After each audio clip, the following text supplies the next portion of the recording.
Well, hello everyone and welcome to another One Piece review. This time I'll be talking about episodes 28 to 31. And that basically involves two things. It involves the wrap up of the Baratie arc, which is the last, I think, 3 episodes that I have to finish off from that. And then the first episode of the Arlong Park arc. So overall, it was pretty good, I'd say. No strong opinions. The wrap up was good. I decently enjoyed it. Don Krieg was his best in this set of episodes. We'll talk a little bit about Don Krieg later. And the Arlong Park stuff, we're just getting into it. It's going to be, as far as I understand, it's like at least 10 episodes or something, so it's like decently long.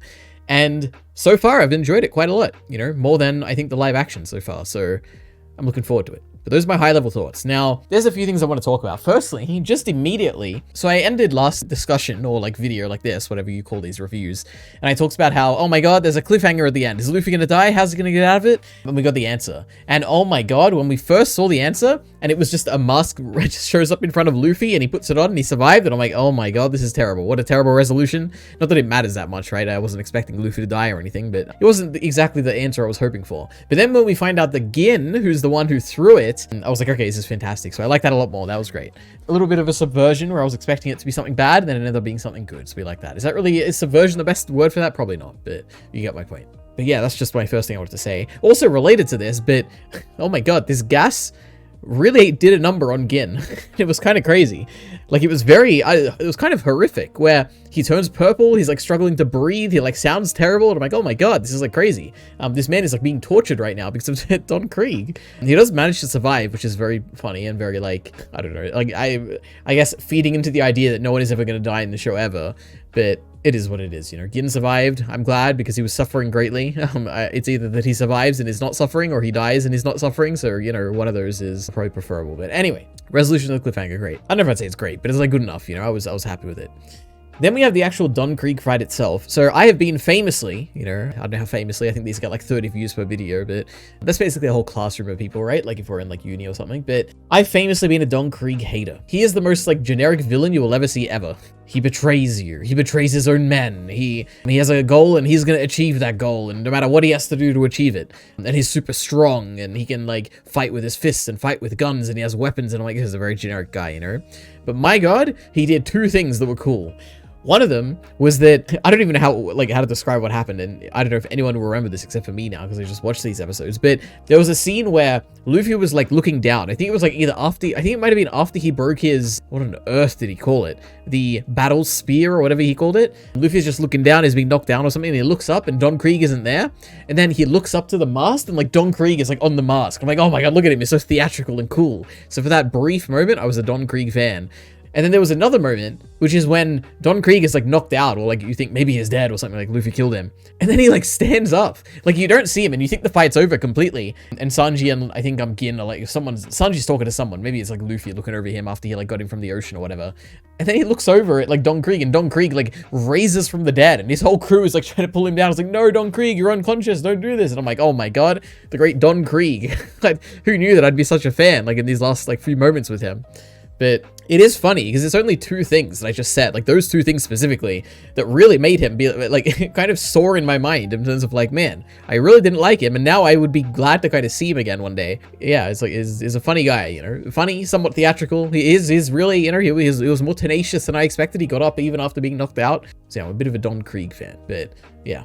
That's the first thing. I don't really have anything else to really say about this fight. The only thing I have like a note on is that Luffy did this crazy, what did he call it? I wrote it down. The Gum Giant Gavel, which he basically, I think it was when he was in the net or something, but he like extends his arms and legs and like wraps them around each other in like this twisting spiral and then like hits Don Krieg with it. It was kind of crazy. I was like, what are the limits of his power? Like, can he become giant? Like, is there a limit to how much he can stretch? Like, what if could he like, if he decided to, could he like hug the entire world, like wrap his arms around the entire world? Like, I wonder if there's a limit, So yeah, I guess we'll find out one day, but the Gum Giant Gavel was pretty crazy. Another kind of very unrelated thing, but in these set of episodes, specifically actually episode 28 is what I wrote down, it feels a little bit different to the rest of the episodes. And so in terms of like there's a few shots in this basically where I'm like, oh, that was some interesting directing. That was some interesting art. That was some interesting animation. And it made me think like, oh, is there something going on in this episode here specifically? Now, who knows if there actually is? Like maybe it's some weird like guest director or something, or maybe they just had extra time for this one or something. I have no idea.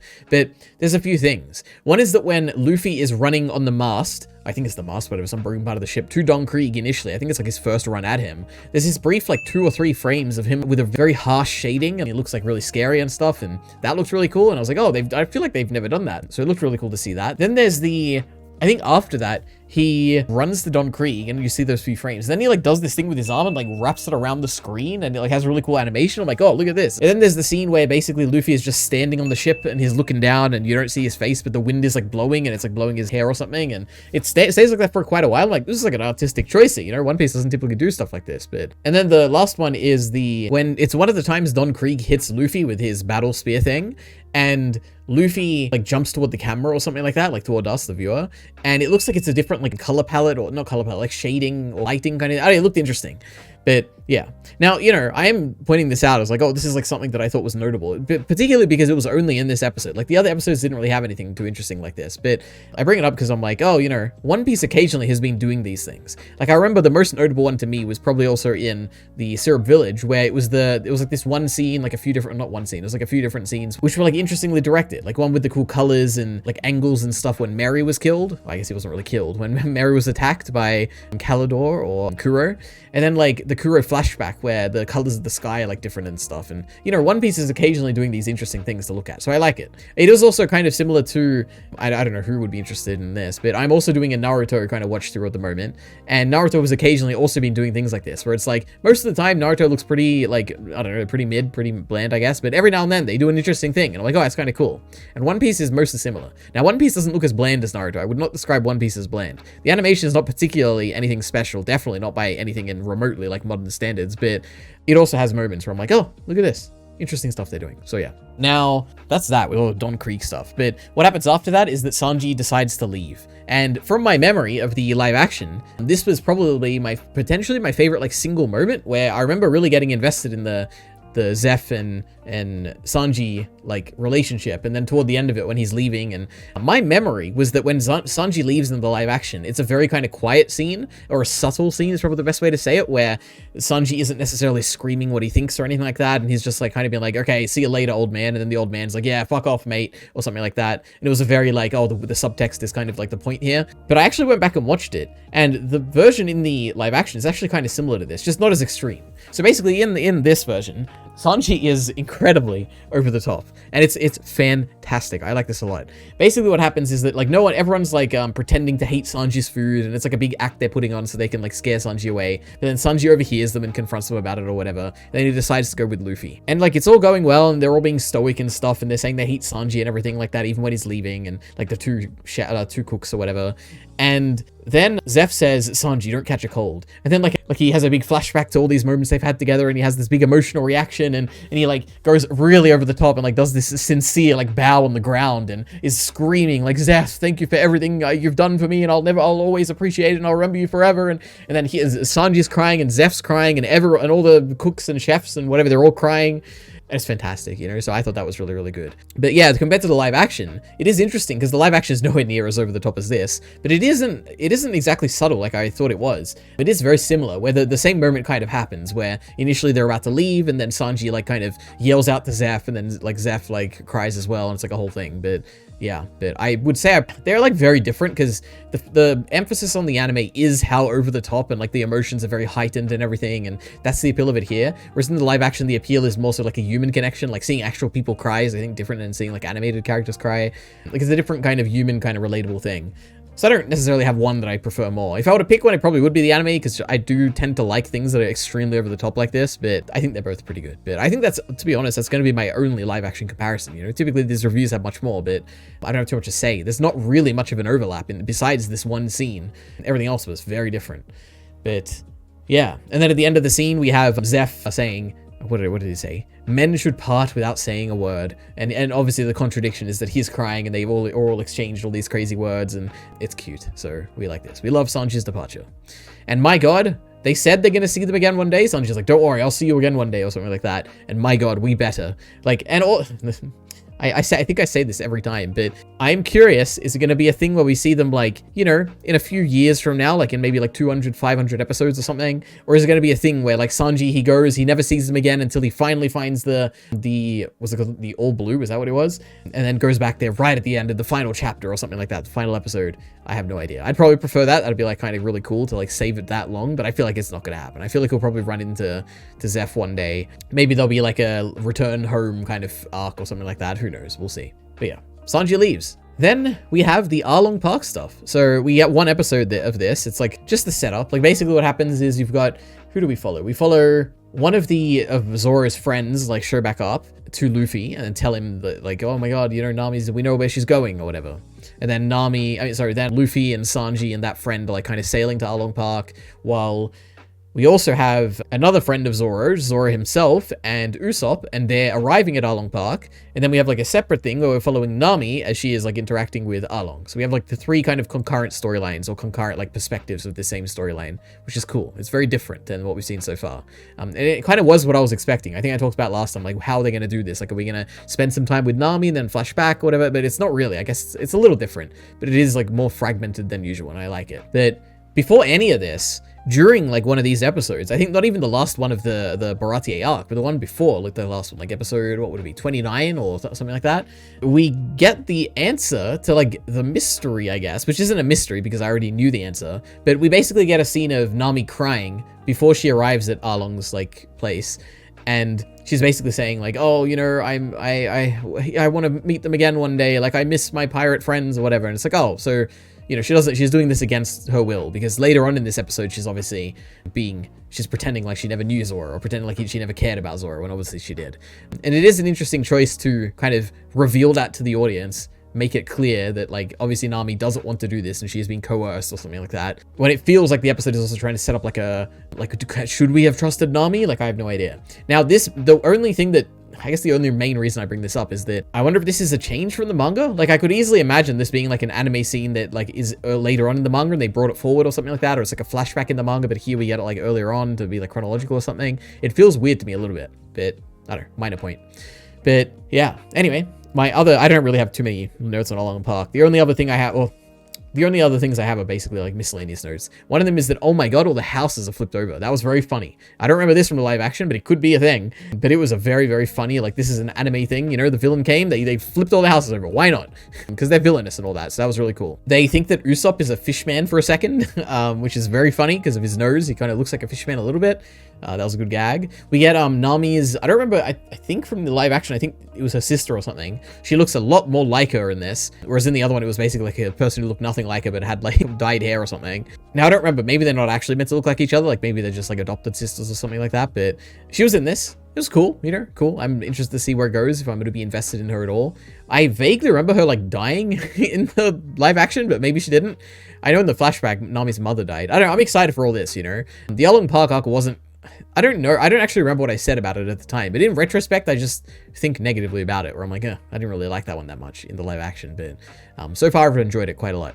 Now, I only have two more notes on the Arlong Park stuff. One is that Arlong himself was kind of interestingly characterized, where he is surprisingly tolerant of Nami like speaking very plainly or like kind of a little bit disrespectfully to him, which is cool. I like it. It probably implies that he doesn't see Nami as a threat at all, which is funny because obviously her like involvement in all this is what does his like rule. But yeah, I don't know. It's interesting. Arlong's an interesting guy so far. And yeah, I think, to be honest, that's all I really have. The only other thing I wrote down is that like I'm surprisingly looking forward to the rest of this arc. Like, it started off pretty good. So yeah. Then I have two miscellaneous notes. One is that Luffy, okay, this is like a general note, which I probably should have talked about at this point already, but Luffy, his defensive ability is, I think, pretty clear. And I think someone like, say, Miller the Killer, who's someone who comments on a bunch of these and is in stream chat and stuff, he's clarified at some point that Luffy can get hit by like slices and stuff, but he can't get hit by like blunt force or like punches or round bullets or anything like that. And in this episode, he like gets hit by these sharp bullets. I don't know, they're not sharp, but they're like kind of you know, there's like, okay, you know, back in the days, as far as I understand, they used to have like round bullets or something, and there's like olden day guns, and now they have like bullets that are like the shape of a triangle or whatever. It's like a weird thing where I'm like, I understand intellectually, like Luffy can't take cuts or something like that, but it feels weird to me. Like, it's a weird, I don't know how to explain it. Like, to me, I guess I find it hard to predict if he's going to be injured by something or not. Like, when he's getting hit by the... Like, here's what I'm thinking. If Luffy were to run into Arlong, and Arlong were to punch him in the face, I find it hard to predict if the show is going to be like, that's going to cause Luffy damage, or if it, like, isn't going to. Because logically it shouldn't, right? If we're going by the rule that, like, he can get like, hit by sharp objects, but if he gets, like, hit in the face or, like, some blunt thing, it's not going to injure him at all. But I could imagine the show going either way. Now, I don't know why I think this. I don't know. Like, maybe it is because in his fight with Don Krieg here, when he's getting hit by his staff, he's getting hurt by it, right? But it could be because the staff is, like, exploding and stuff, right? It's not just, like, a normal, like, he didn't call it a staff, did he? Whatever he called it, but I don't know. It's weird. I don't know quite what to say beyond, like I understand Luffy's durability, but at the same time, it just doesn't gel with me, like, intuitively. So I guess we'll see where this goes, but it's just a thing I thought I'd bring up because it feels a little weird to me at this point, but yeah. The other miscellaneous note I have is that there's a new ED, which I'm kind of surprised by because I figured if anything, it'd be like each of those big sagas, like the East Blue Saga. I truly have no idea what the next one is called. I would assume the Grand Line Saga or something like that. I would assume the EDs would like change based on the saga or something, but they're changing based on these like smaller arcs. So, and it's like, I guess at the beginning of the Arlong Park arc, they're like, we're going to keep the same opening. We're going to change the ending. So it was interesting. I don't know. I don't really like it. Like, to be honest, I didn't like the last one either. Like the song is fine. Visuals not particularly interesting. This one has like all the flashbacks or like important people to all the Straw Hat like pirates. It has like Sanji and Nami and all them have like when they're kids and they're like walking or whatever, running or something. And then we see that all there are people important to them. It's fine. I don't know. I'm probably never going to watch it again. But yeah. Now, separate to all this, so this was miscellaneous stuff. The last section I have is lore. So we get a little bit of lore stuff here, and I like it. You know, I'm a big lore fiend. Is that like the right word? Lore hound? I don't know what the thing is, but one thing we get is that we already knew that the eating a devil fruit doesn't let you swim anymore. Like you'll get like dragged down by the ocean or something like that. But the phrasing of, I believe it was Zeph who says this, was that those with the devil fruit power are hated by the sea. Which is interesting, to give the sea agency. Like the sea is like a person or a thing that can kind of have an opinion on you. And the fact that people ate a devil fruit is something that would like, the sea would curse you for it. And it would hate you for it. It's interesting. Now, I don't know if this is just like a pirate kind of thing to say, where it's like the pirates kind of think the sea is like it has agency when it obviously it doesn't, but, or it's the other possibility, which is that there literally is like the sea is alive in the One Piece universe, and there is like a way to communicate with it or something like that, or to understand it and conquer it or something like that, which is interesting. But I don't know. I think I'd probably lean more toward like it's an urban myth by the pirates that they believe that like the sea is alive and the sea can hate you and stuff like that, when in reality it can't. But to be honest, One Piece is kind of crazy, so it could go either way, but I'm leaning more towards that. The other thing we learn is that the Grand Line is ruled by 3 powers, and we've only learned one of them, which is kind of surprising. I figured they would have named all 3. But we learned that one of the 3 interested powers who are like ruling over the Grand Line are the 7 Warlords of the Sea. Now, this is terminology that I do remember from the live action because I thought it was super cool, and I am excited to kind of learn more about them. But we know 2 of them. We know Mihawk, obviously, and we know Jimbei, which is what I've written down, who is a fishman, and is also a name that is like familiar to me. Now, I think I probably am remembering it from the live action, but it is also possible I've just heard the name before, and it is like a character that they've already met. I would assume by now they probably already met all these characters, but in the story, like in the future probably. So maybe I've just heard people talk about it. I don't know. But I'm excited. One day we'll meet all these 7 people. I'm also interested what are the other 2 ruling powers going to be. And I'm also interested in like, is there a grand hierarchy of like, who is at the top of like the power of the Grand Line? And is there anything more like dangerous than the Grand Line? Is there like, okay, now that we've like beat the Grand Line, there's going to be like something else like after this. Like, I don't know. One Piece is a long story. So to be honest, anything could happen really. Like, yeah. But anyway, that's all I've got for now. Next time I'll be watching Arlong Park, at least 4 episodes, but who knows how much. Thanks for watching. See you next time.